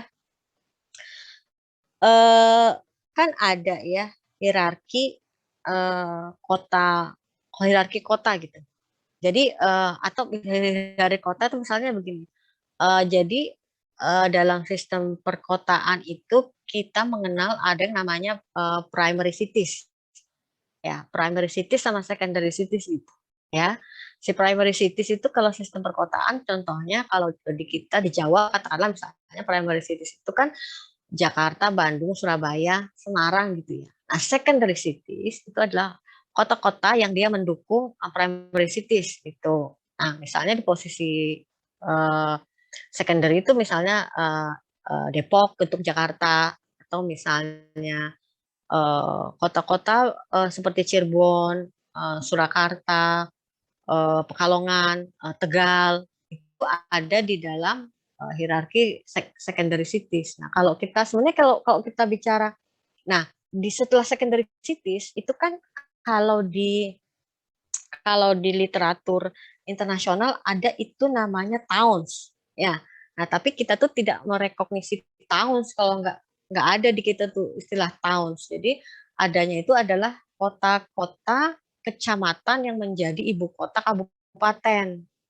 Itu towns, karena towns itu adalah kota yang berlokasi di rural area gitu. Nah, kalau di kita itu ya kurang lebih sama seperti kota-kota kecamatan di kabupaten itu towns. Nah, itu kan ada hierarki itu ya, hierarki dari metropolitan atau primary cities, secondary cities, kemudian towns. Nah, kalau kita bicara hierarki kota, sebenarnya kan kita bicara tentang hierarki dari permukiman kan, karena kota itu kan pada dasarnya dibentuk oleh permukiman itu sebenarnya. Jadi ada masyarakat bermukim, ada aktivitas di dalamnya, nah itu muncul kemudian berkembang menjadi kota kan. Jadi dari permukiman itu kemudian dia berkembang menjadi kota. Jadi kalau kita bicara tentang hierarki kota, nah itu berasal dari konsep hierarki pemukiman itu punya hierarki. Jadi kota itu dibentuk oleh permukiman, gitu ya. Nah, jadi ada banyak macam hierarki gitu dan ada banyak macam acuan hierarki gitu. Kalau misalnya Undang-Undang Tata Ruang 26 2007 itu kan dia merekognisi ada kota metropolitan, kota besar, kota sedang, kota kecil misalnya. Atau misalnya ada juga apa namanya dokumen NUDP National Urban Development Strategies tahun 1980-an, dia merekognisi misalnya kota besar, kota sedang, kota kecil gitu ya. Tahun 80-an itu National Urban Development Strategies. Nah, jadi ada banyak dokumen yang berbeda gitu untuk yang di kita itu merekognisi hierarki gitu. Mungkin Pak Rizan ada tambahan Pak Rizan tentang hierarki permukiman? Ya, itu tadi singkatannya NUDS, bukan NUDP. Iya. Iya. NUDS. Iya. Itu kan National dulu, Urban Development Strategy. itu kan ada kota itu disusun atas hierarki, jadi ada ordo 1, ordo 2 dan seterusnya. Iya. Nah, kalau sekarang ini juga kita mengenal juga yang disebut sebagai sistem di negara kita itu ada kota-kota itu ada PKN, ada PKW, ada PKL gitu ya. Jadi pusat kota sebagai pusat kegiatan nasional PKN. Saya izin ke belakang sebentar ya Pak. Iya, mungkin. Jadi ada itu pusat kegiatan nasional, ada kota yang masuk kategori pusat kegiatan wilayah PKW, kemudian ada juga kota yang masuk ada kategori pusat kegiatan lokal atau PKL gitu ya. Nah di bawah itu ada lagi yang lebih kecil lagi, itu istilahnya PPK itu ya, pusat pelayanan kawasan. Kemudian ada lagi sub lagi di bawahnya lagi, saya lupa saya. Begitu, jadi ini yang saya rasa ini ilustrasi yang jelas mengenai bagaimana kita melihat atau menelaah sebuah ruang wilayah gitu ya, di mana di dalamnya ada jumlah kegiatan yang mewujud sebagai kota-kota. Dan setiap kota itu bukan kota yang sama, tapi ternyata ada kota yang berjenjang. Dan di antaranya itu ada interaksi, interkoneksi. Jadi ada hubungan di antaranya itu yang nanti akan menjadi bahasan kita. Ya. Salah satunya arahnya ke sana itu. Itu saya rasa tambahan untuk ilustrasi mengenai tadi ya, dari sistem permukiman yang kemudian kita wujudkan sebagai sistem kota-kota. Jadi sistem of cities itu. Nah, di dalam kota sendiri, kalau kita masuk kalau ruang itu kita batasi dalam lingkup kota, di sana juga ada sejumlah pusat-pusat pelayanan juga. Gitu. Jadi ada pusat pelayanan kota, ada pusat pelayanan kawasan ya, wilayah yang lebih kecil dari kota, bagian dari kota, ada pusat pelayanan lingkungan gitu. Jadi kalau di lingkup wilayah itu kita mengistilahkan sebagai pusat kegiatan itu ada kota-kota, tapi masuk ke dalam lingkup kota kita mengistilahkan sebagai pusat pelayanan gitu. Ada yang lingkupnya juga berjenjang juga, ada hierarkis juga. Kira-kira begitu nanti penjelasannya. Monggo Bu. Ya. Ini harus yang lain harus tanya-tanya juga loh ya. Masa mahasiswa kita nih satu apa ya? Salim Aziz. Yang lain tanya dong ya. Ya, jadi kemudian di dalam mengorganisasikan ruang tadi, seperti ya udah melalui pertanyaan tadi udah terbahas sedikit ya. Jadi di dalam ruang itu kan ada movement ya. Jadi ada pergerakan kan, ya. Tadi seperti Pak Rizwan kan bilang tentang tingkat pelayanan gitu ya. Nah itu kan sebenarnya untuk mengatur pergerakan gitu sebenarnya, gitu ya. Nah pergerakan itu ada yang namanya pergerakan orang dan barang, ada juga pergerakan informasi dan kemudian pergerakan ide. Nah pergerakan informasi inilah kemudian nih pergerakan informasi nih yang sekarang itu akan mempengaruhi pergerakan fisik pada ruang gitu ya. Pergerakan informasi, teknologi informasi itu kemudian dia akan mempengaruhi pergerakan dalam ruang juga ya. Nah ini yang kemudian diakomodasi oleh faktor-faktor yang lebih kontemporer gitu. Nah jadi antara satu tempat dengan tempat lain ya itu memiliki relasi, memiliki ketergantungan gitu ya. Bisa kita kan ketergantungan ya. Relasi yang lebih intens sifatnya dia tergantung satu tempat dengan tempat lain gitu ya. Jadi interaksinya itu ya, relasinya atau keterkaitan antara tempat itu akan dipengaruhi oleh jarak gitu ya. Nah, dipengaruhi oleh aksesibilitas. Jadi aksesibilitas itu ketercapaian gitu ya.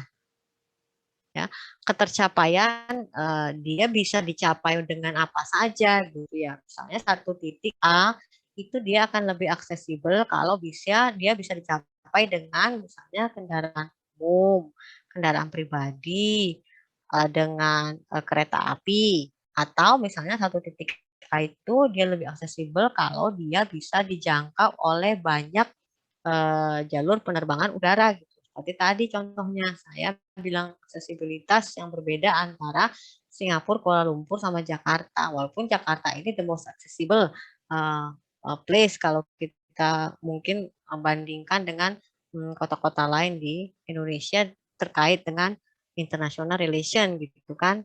Jadi aksesibilitas itu satu tempat itu berbeda dan tempat lain dipengaruhi oleh ketercapaian si tempat itu, quality of travel dan takes place community individual level. Jadi orang itu bisa mencapainya itu dengan banyak cara gitu ya. Nah, kalau konektivitas, jadi keterkaitan antar tempat itu dipengaruhi oleh selain jarak, aksesibilitas, dia dipengaruhi oleh konektivitas. Kalau konektivitas itu adalah lokasi relatif si tempat itu ya terhadap tempat-tempat lain. Jadi misalnya kota Solo itu bisa memiliki konektivitas yang baik misalnya dengan Sumbu Sukono Sraten gitu.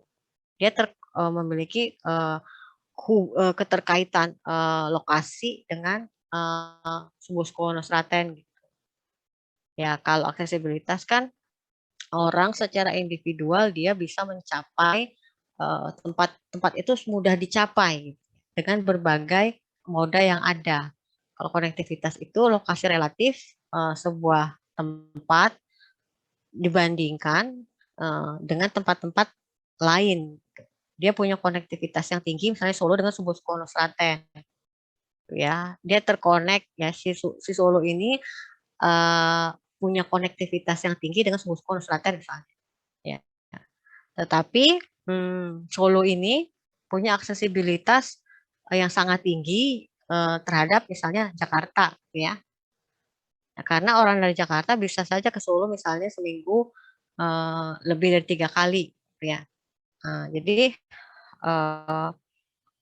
ketergantungan. Jadi setiap satu tempat dan tempat lain itu punya keterkaitan gitu yang dipengaruhi oleh jarak, aksesibilitas, dan konektivitas. Bisa saja jaraknya jauh, tapi aksesibilitasnya kan tinggi bagi orang-orang tertentu karena jalur penerbangannya misalnya lebih dari 3 kali dan ada berbagai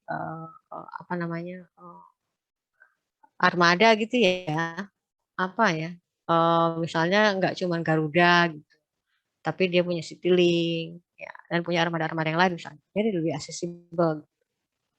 Nah, jadi satu tempat dan tempat lain itu punya keterkaitan.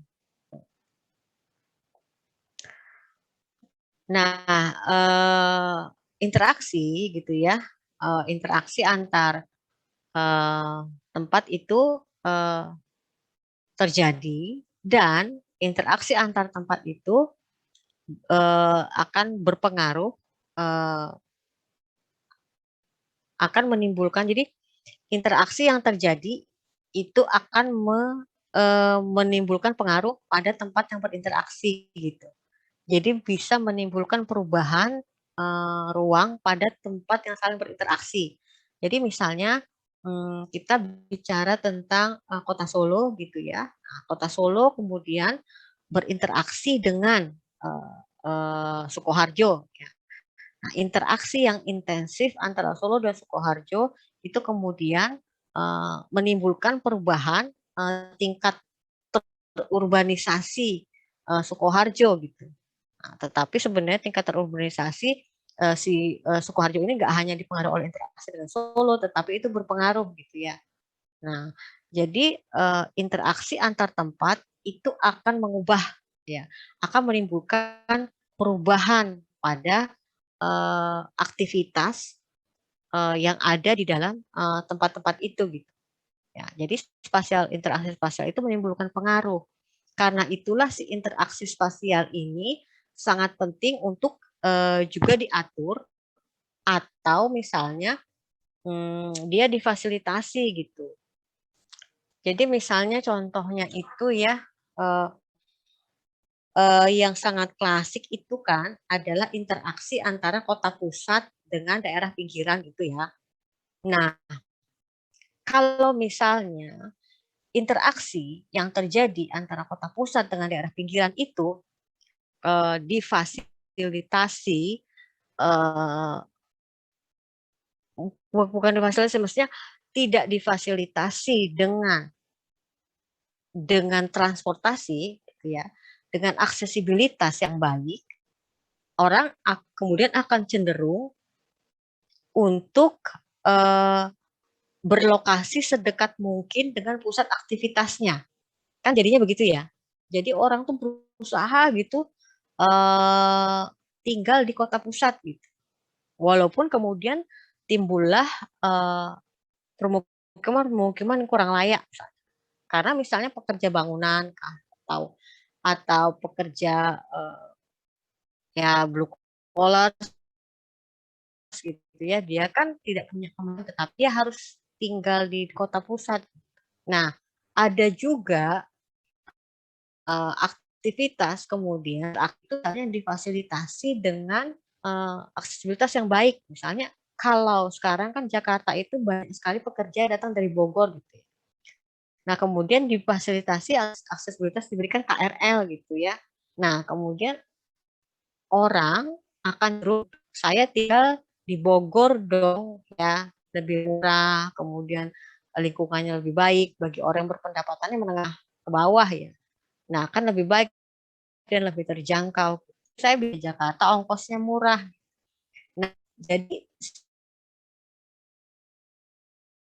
si ini itu harus diatur gitu. Karena interaksi itu akan menimbulkan dampak yang sangat besar kepada ruang gitu. Jadi memahami bagaimana memfasilitasi interaksi antar ruang dengan pilihan-pilihan yang ada itu akan sangat berpengaruh pada apa yang akan terjadi pada ruang, pada aktivitas dalam ruang. Misalnya kota pusat itu memilih untuk mengakomodasi dengan membangun perumahan susun sewa, nanti akan banyak orang yang untuk tinggal di pusat. Tetapi apabila fasilitasi dengan tram atau begitu ya, nah dia akan menjaga jumlah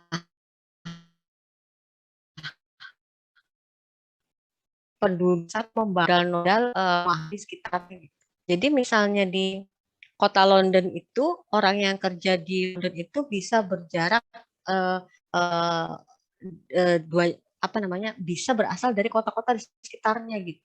Yang trafiknya jauh tapi aksesibilitasnya tinggi karena mereka taruh tram gitu yang daya bisa hanya 30 menit sampai kurang dari 1 jam. Jadi itu adalah perjalanan harian. Jadi misalnya London itu jadi pusat ekonomi dunia dengan aktivitas yang luar biasa, tetapi penduduknya relatif bisa dijaga jumlahnya, dia nggak berkembang jadi megapolitan yang merambah daerah sekitarnya gitu ya. Karena aksesibilitasnya sangat tinggi dengan daerah-daerah sekitarnya gitu. Itu yang saya tahu gitu tentang aktivitas di kota-kota di negara maju. Sama juga dengan di Belanda misalnya, akses tren itu sangat sangat aksesibel. Tren itu membuat kota-kota utama itu tidak meledak gitu. Karena orang bisa datang dengan tren dari daerah sekitar, dari kota-kota yang lebih kecil. Jadi ada interaksi antara satu tempat dengan tempat lain. Ya, interaksi itu akan menimbulkan dampak ya pada ruang-ruang itu. Karena itulah harus ada pengaturan interaksi. Nah, pengaturan interaksi ini ada banyak pilihan gitu sebenarnya. Interaksi itu mau diatur seperti apa gitu. Nah, kemampuan untuk mengatur pilihan interaksi yang diterapkan itu akan dipengaruhi oleh pemahaman terhadap karakteristik manusia yang ada di dalam tempat-tempat tertentu gitu. Karakteristik itu ya banyak gitu. Budaya kah, karakteristik ekonomi kah gitu ya. Jadi interaksi spasial itu sangat penting untuk diatur gitu. Sebentar ya, saya ini apa namanya, baterainya mau habis bentar.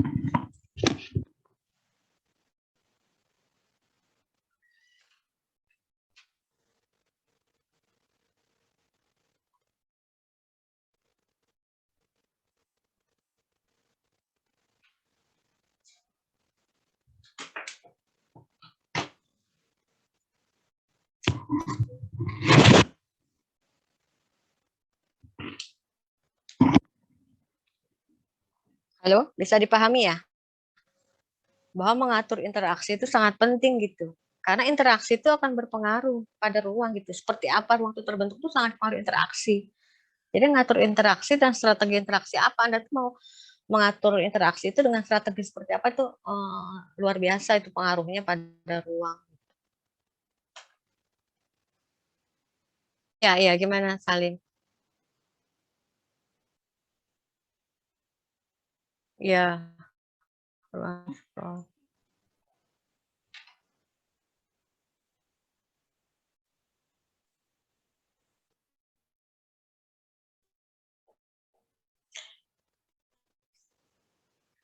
Jadi ya Salim, terima kasih ya pertanyaannya. Itu quite advance ya kamu ya. Jadi ya Salim, jadi urban sprawl itu harus dipahami secara lebih spesifik gitu ya. Jadi urban sprawl itu adalah pembangunan yang secara maksudnya simple itu tidak teratur gitu ya. Nah, tapi kemudian tidak teraturnya itu seperti apa gitu ya. Urban sprawl itu terjadi apabila ada banyak cara gitu ya untuk mengatakan bahwa sprawl itu terjadi atau tidak terjadi. Salah satu cara yang paling sederhana itu adalah kita melihat perbandingan antara lahan terbangun gitu ya dengan jumlah populasi itu. Nah, jadi misalnya kita menghitung lahan terbangun di Boyolali gitu. Jumlah lahan terbangunnya ini berapa nih gitu ya. Pada tahun X misalnya. Nah, jumlah lahan terbangunnya A, populasinya C. Nah, kemudian kita lihat kemudian 5 tahun kemudian Boyolali ini jumlah lahan bangunnya jadi X2 gitu ya. Jumlah populasinya berubah. Tetapi kemudian indikator antara eh, populasi gitu dibagi per lahan terbangun kalau dia turun gitu ya, atau rendah nilainya itu berarti dia terjadi urban sprawl.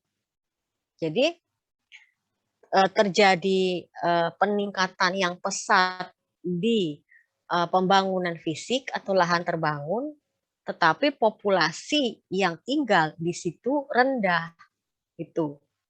Jadi densitas yang cukup itu tidak tercapai. Jadi ada pembangunan di banyak tempat, katakanlah bisa di banyak tempat, bisa di beberapa bisa nggak di banyak tempat juga, tapi yang jelas perbandingan antara populasi dengan lahan terbang itu rendah gitu. Nah, itu kan sprawl itu seperti itu ya. Jadi pembangunan yang sifatnya random, kurang terencana yang berakibat pada populasi yang rendah pada lahan sekian X lahan terbangun gitu. Nah, itu kan tidak efisien ya. Itu kan tidak efisien ya. Nah, itu urban sprawl gitu. Tadi pertanyaan Salim itu kenapa bisa terjadi urban sprawl gitu atau bagaimana?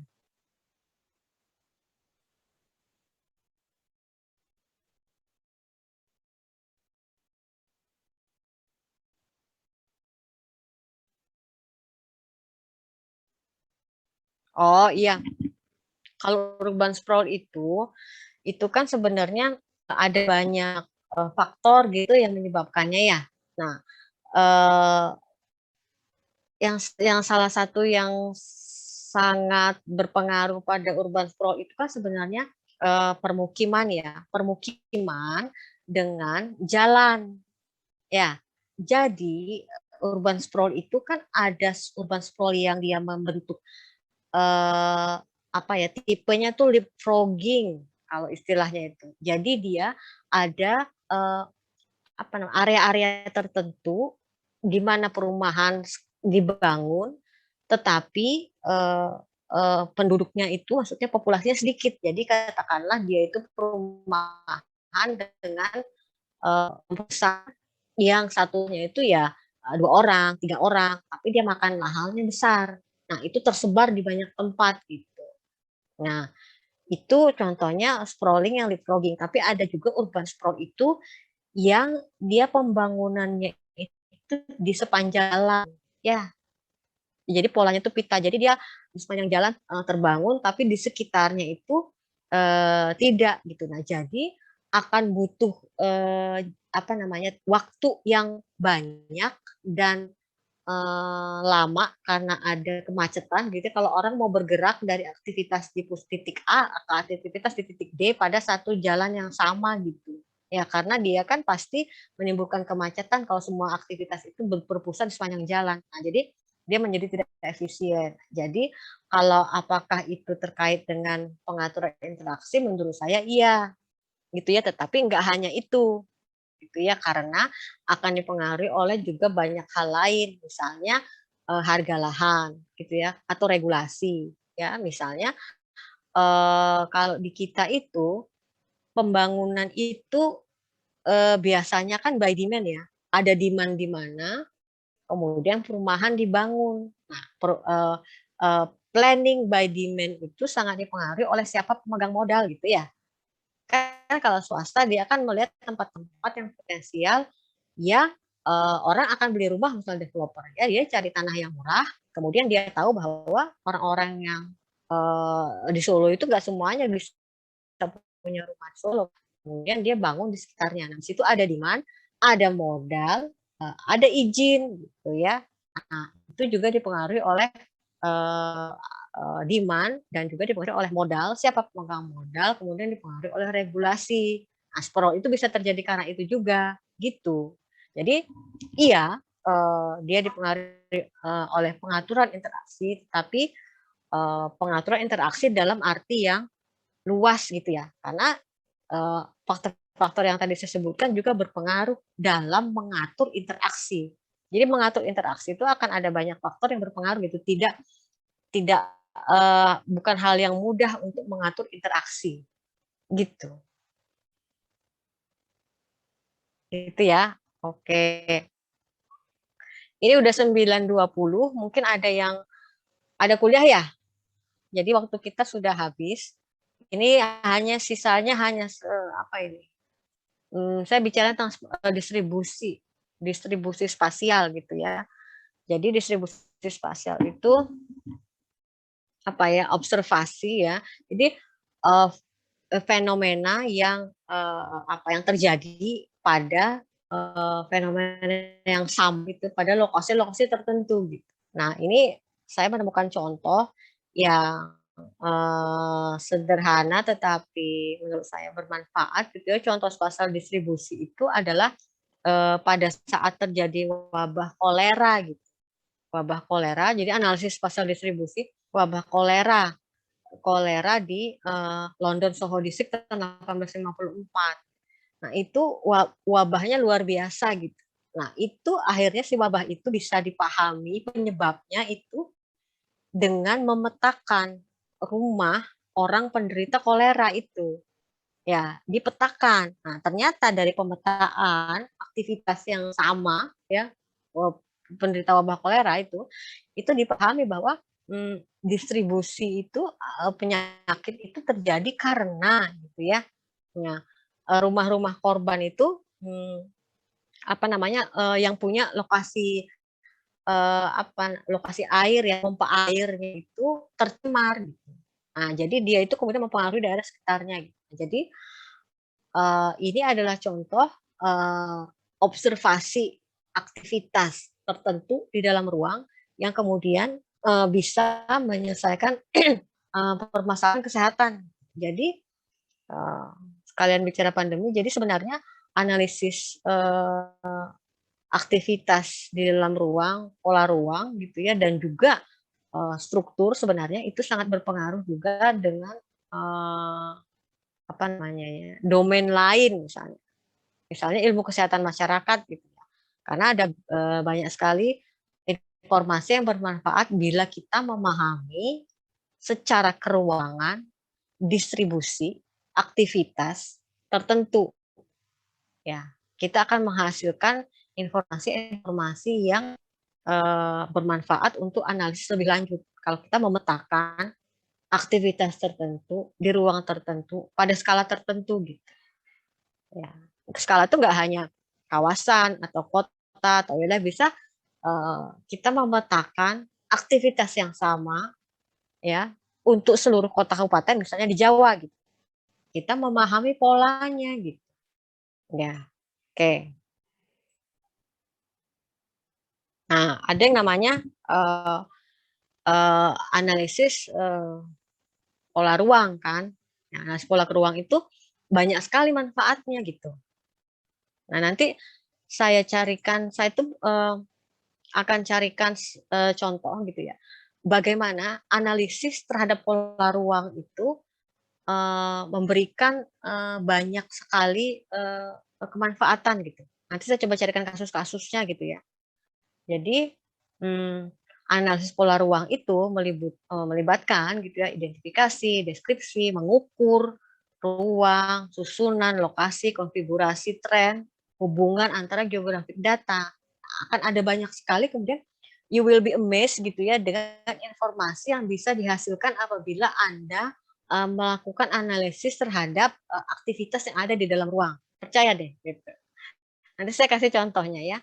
Begitu Anda melakukan analisis ya terhadap aktivitas di dalam ruang, Anda akan menemukan pola. Jadi analisis pola ruang itu misalnya pola ruang mendasar yang pada rencana tata ruang akan Anda pahami bahwa mendistribusikan aktivitas gitu ya. Tapi analisis pola ruang itu nggak hanya terkait dengan mendistribusikan aktivitas di dalam rencana tata ruang, tetapi bagaimana Anda kemudian memahami karakteristik aktivitas-aktivitas tertentu dan bagaimana dia tersebar di dalam ruang, dan itu akan menghasilkan sebuah pemahaman terhadap permasalahan-permasalahan tertentu.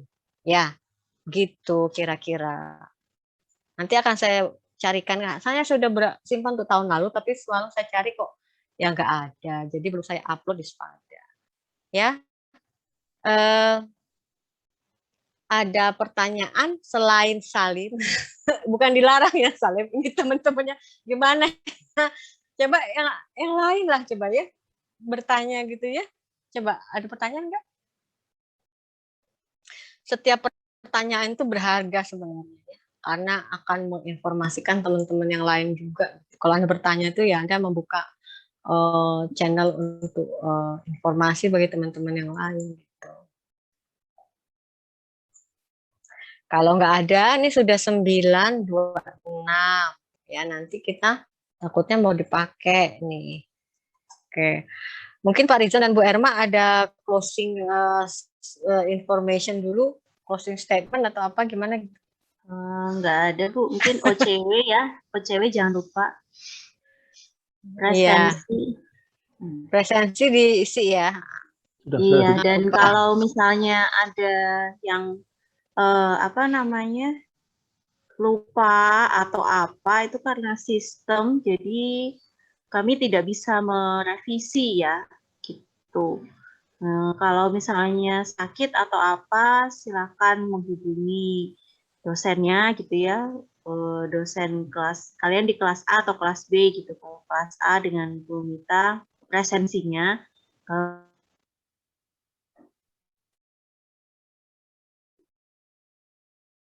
Oh iya, suara Bu Erma hilang. Iya, jadi penting itu. Jadi sistem itu kan nggak bisa kelas B, nanti silakan informasi di OCW-nya, izin atau sakit itu terlalu lama gitu. Jadi kalau tetap pas di jam perkuliahan izinnya. Kalau sudah lewat hari kami tidak bisa. Tuh, itu aja. Jadi kita nggak bisa ubah gitu ya. Kalau memberitahunya itu di akhir semester, Bu, pertemuan ini saya ini itu nggak bisa. Terus kalau sudah lewat waktu ya itu absen, dia kan sudah tutup ya. Jadi Anda tuh sebaiknya itu ya, begitu buka Zoom itu isi absen gitu ya. Kalau istilahnya anak saya first thing first itu. Dia buka Teams, dia isi absen. Jadi dia bingung kalau ada yang lupa absen, bukan itu first thing first ya penyelamat yang harus dilakukan di awal. Nah itu absen itu penting tuh. Jadi nggak bisa tuh kalau lupa absen. Kita nggak bisa buka lagi gitu. Itu ya. Oke. Pak Rizon, ada closing informasi? Dari saya rasa tidak ada lah. Cukup saya rasa itu saja. Jadi yang penting nanti kita hari ini siap-siap untuk masuk ke materi yang nanti akan dimulai pada minggu depan. Terus tadi catatan kehadiran tadi juga penting ya. Jadi kalau yang beberapa waktu yang lalu itu masih dimaafkan, tapi kelihatannya sekarang akan semakin ketat penerapannya gitu untuk masalah kehadiran. Begitu saya rasa. Iya. Jangan lupa ya absensi ya. Oke. Ya, terima kasih semuanya atas kehadirannya. Sampai jumpa minggu depan ya, minggu depan dengan Bu Erma. Ya, semudah-mudahan Anda bisa memahami materi, bisa memahami keterkaitan dengan mata kuliah yang lain gitu ya, dan bisa berhasil di UTS dan UAS lulus dengan baik, gak ada yang ngulang ya. Ya.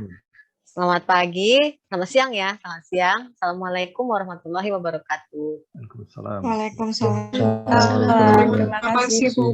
Terima kasih Bu. Sama. Waalaikumsalam.